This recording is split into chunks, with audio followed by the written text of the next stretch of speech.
রাখি, আর কি বলবো, ওনারে তো বারবার বলে, ওই যার কথায় আছে বেদমি মাফ করবেন, কথাই বলে যে যার নাক কাটে একবার সে যায় বাড়ির বাহির দিয়া, আর যার নাক কাটে 10 বার সে যায় বাড়ির ভিতর দিয়া। আজকে শয়তানের দশা তো তাই হবে। একটা মানুষকে যদি আমি এইভাবে বলতাম, নিশ্চয়ই সে শুধরাতো তার নিজেকে, কিন্তু ওনার তো শুধরানোর কোনো জায়গা নাই, কারণ উনি নিজেই একটা খারাপ, তৈরি হয়েছে খারাপ, কথাবার্তা যা বলবে আজকে সবই খারাপ, সবই।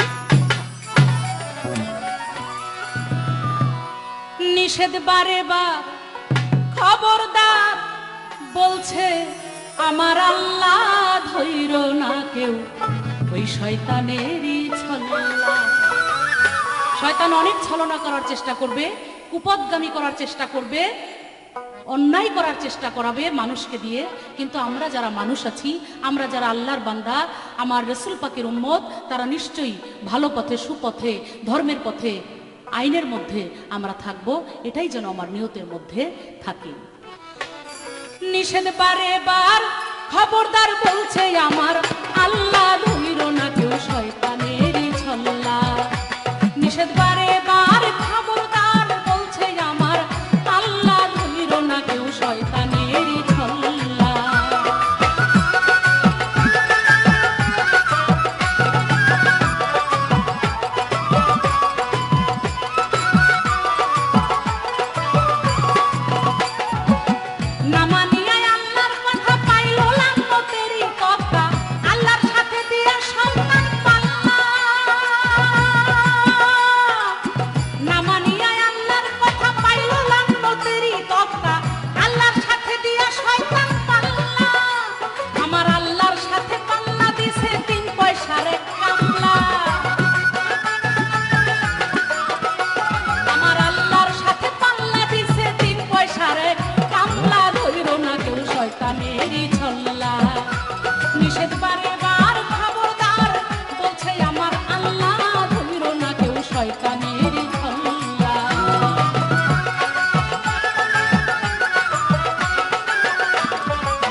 তাকে একদিন হাত পা টিপায় ঘুম পাড়ায় দিছে শয়তান। তিনি ফজরের নামাজ পড়তে পারেন নাই, তাই তিনি এত কান্নাকাটি করলেন, আল্লাহর কাছে এত মাপ চাইলেন, এত ক্ষমা চাইলেন, এত কান্নাকাটি করলেন। আল্লাহ তার কান্নাকাটিতে খুশি হয়ে বলল, হাসান বসরি, তুমি যেভাবে তুমি কান্নাকাটি করলে, যেভাবে আমার কাছে ক্ষমা চাইলে, আমার মনে হয় ওই নামাজের চাইতেও অনেক বেশি তুমি যে ভুল করেছো, এই যে তোমার এত অনুশোচনা, এর জন্য আমি আল্লাহ খুশি হয়ে তোমার ওই 1 রাকাত নামাজের যে সওয়াব, তার চাইতে 1000 গুণ বাড়িয়ে আমি তোমাকে দিয়ে দিলাম তোমার আমলনামায়। এইবার শয়তান তো প্যাচে পড়ে গেছে যে আমি আরো আরাম দিয়ে তার নামাজ কাজা করে দিলাম, অথচ তিনি আর উল্টা বেশি নেকি পেয়ে গেল। তাই বলে যে আমি এর পরের দিন গেছি যে আপনি তাড়াতাড়ি উঠেন, নামাজ পড়েন। হাসান বসরি কয় তোর এর মধ্যেও উদ্দেশ্য আছে। তাই উনি বলতেছে আমি যত সত্য কথাই বলি, আমার কপালটাই খারাপ, কেউ বিশ্বাস করে না। এর মধ্যে আরেকটা কথা বলেছে, ইসমাইলের কথা। ইসমাইলের বাবা তাকে, ইব্রাহিম নবী তাকে সন্তানকে কুরবানি করবে, এইটা শয়তান আগেই জানতো। তাই যখন তার মাকে হাজেরা বিবিকে বললেন যে সন্তানকে দিয়েন না তার বাবার কাছ সাথে, কারণ সে নিয়ে যাচ্ছে আল্লাহর নামে আপনার সন্তান কুরবানি করতে। হাজেরা বিবি ধার্মিক মহিলা বললেন, আমার স্বামী যদি তার নিজের সন্তান আল্লাহর নামে কুরবানি করতে পারে আমার কোনো আপত্তি নাই, শয়তান তুই চলে যা, তোর কথা আমি শুনতে রাজি না। এটাও তার আফসোস যে আমি সত্য বললেও বিশ্বাস করে না, এটা আমার কপাল খারাপ। কপাল খারাপ এই জন্যই কারণ আপনার উদ্দেশ্য খারাপ, আপনার উদ্দেশ্য খারাপ। আপনার উদ্দেশ্যটা যদি ভালো থাকতো, নিয়তটা যদি ভালো থাকতো, তাহলে নিশ্চয়ই আপনার এই কপাল খারাপ বলতে হইতো না। উদ্দেশ্য খারাপ বলে আপনি সত্যটা করেন, সেটাও আপনার খারাপ উদ্দেশ্য করেন। যে কোনো কাজ আমি যদি খারাপ উদ্দেশ্য করি নিশ্চয়ই সেটার ভালো ফল আমার আসবে না। তাই আমি বলবো, মানুষ যারা আছেন, আমরা যারা আছি, আমরা যেন যে কোনো কাজ উদ্দেশ্যটা যেন আমার ভালো থাকে।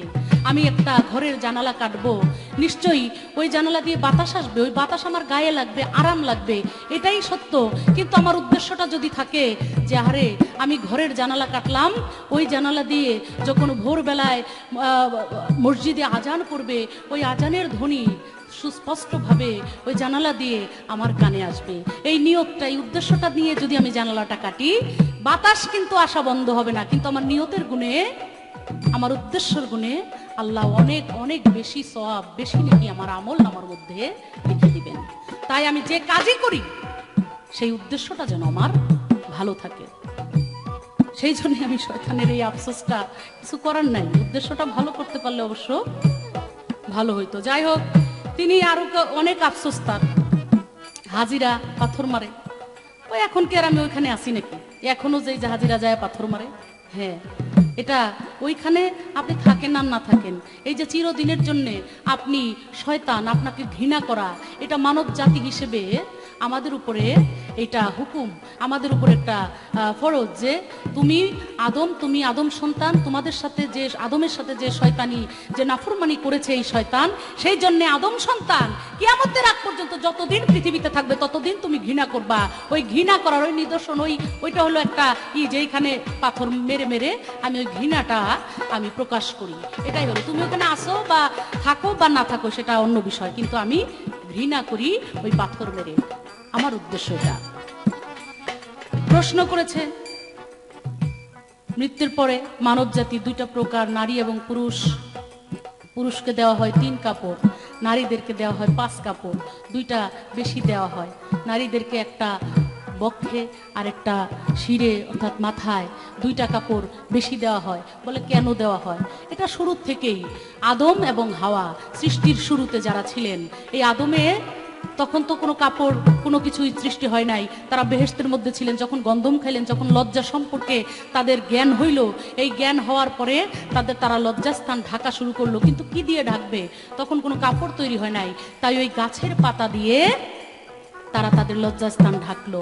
এবং সেখানে দেখা গেছে, দলিল প্রমাণ করেছে, 3টা পাতা দিয়ে আদম তার লজ্জাস্থান ঢাকতো, আর বিবি হাওয়া 5টা পাতা দিয়ে তার লজ্জাস্থান ঢাকতো। সেই জন্যই মরার পরেও আদমকে বা পুরুষকে 3টা কাফনের কাপড় দেওয়া হয় 3 টুকরা, আর নারীদেরকে দেওয়া হয় 5 টুকরা। এই তার প্রশ্ন ছিল, আমি তার জবাব দেওয়ার চেষ্টা করলাম। এবার আমারও প্রশ্ন আছে। আমি একটি কথা জিজ্ঞাসা করি, লাগে না যেন দৌড়া দৌড়ি, জন্ম যখন নিল রাসূল আল্লাহ। আমি একটি কথা প্রশ্ন করি,